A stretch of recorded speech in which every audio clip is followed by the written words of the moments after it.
Window time. I'm going to call it for a while here. Anyway, this is not the same one I showed in my video last time. This is the other half round window, but you can see here, this one has a lot more issues.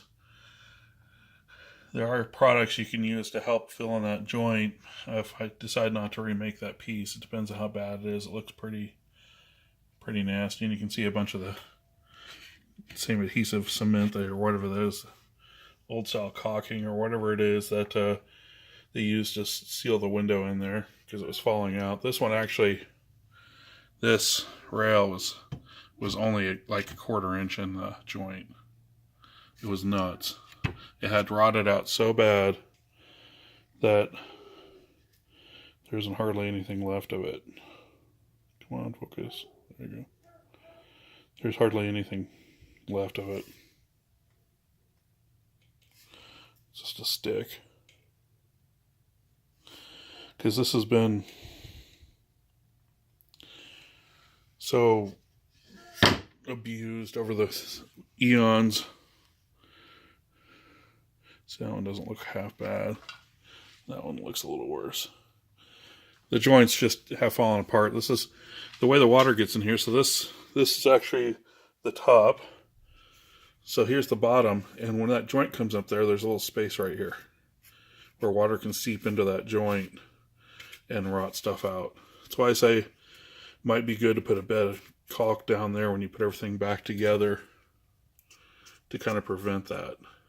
Especially on this side. This is the most weather-beaten side of the house, the south side of the house. And everything on this side looks like this.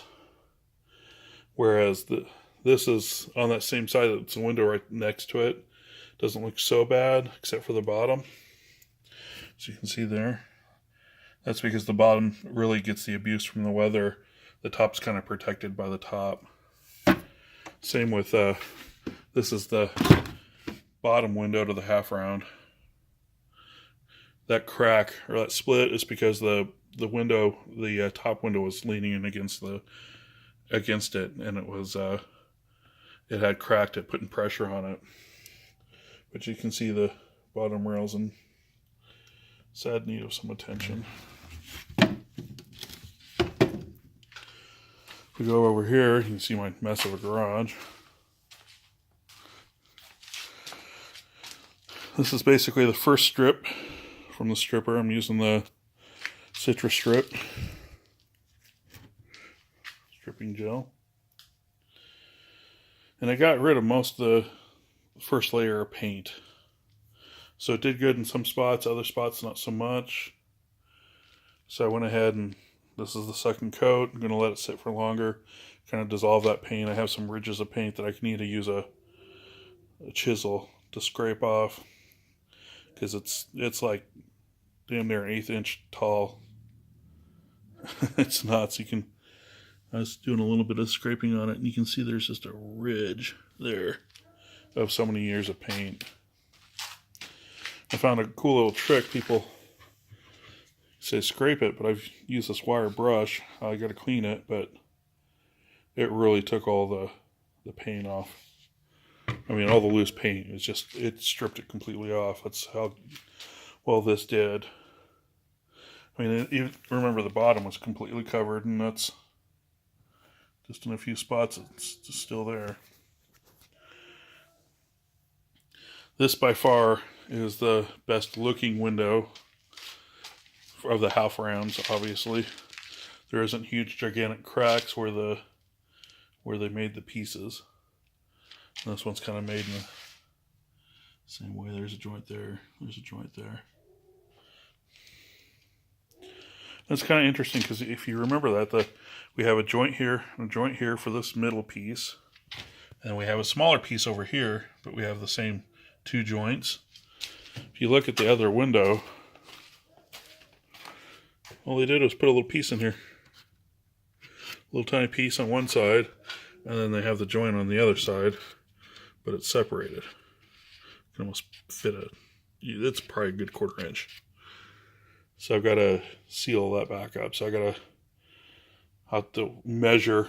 You have to measure from the corner up to the top on both sides find out which side's longer, which will probably be this side, and tap it all back together.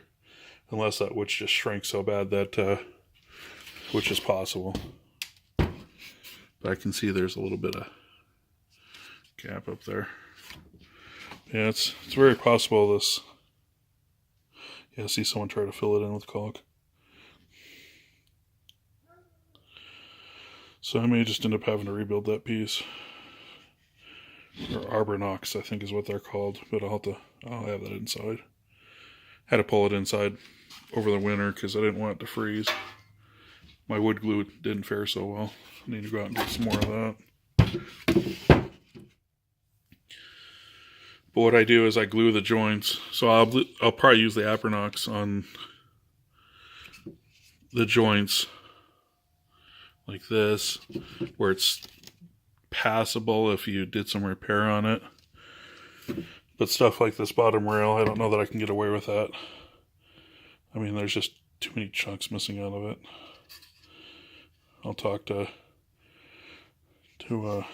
someone on the old house group. This one's just completely missing. And this is so weather beaten. This is the front side looks fine, the bottom side looks fine, but this outside edge just is weather beaten, just beyond beaten. This is supposed to be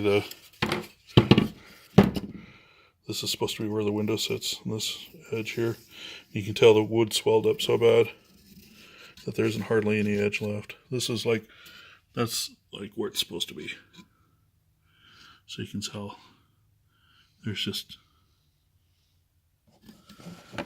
there's nothing there. This one even broke off, so I'm probably going to remake that piece.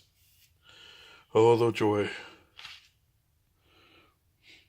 Anyway, just to give you an update, that's where I'm at today, waiting for stripper to work. And looking at other things I'm going to have to fix. Thanks, and comment, rate, and subscribe.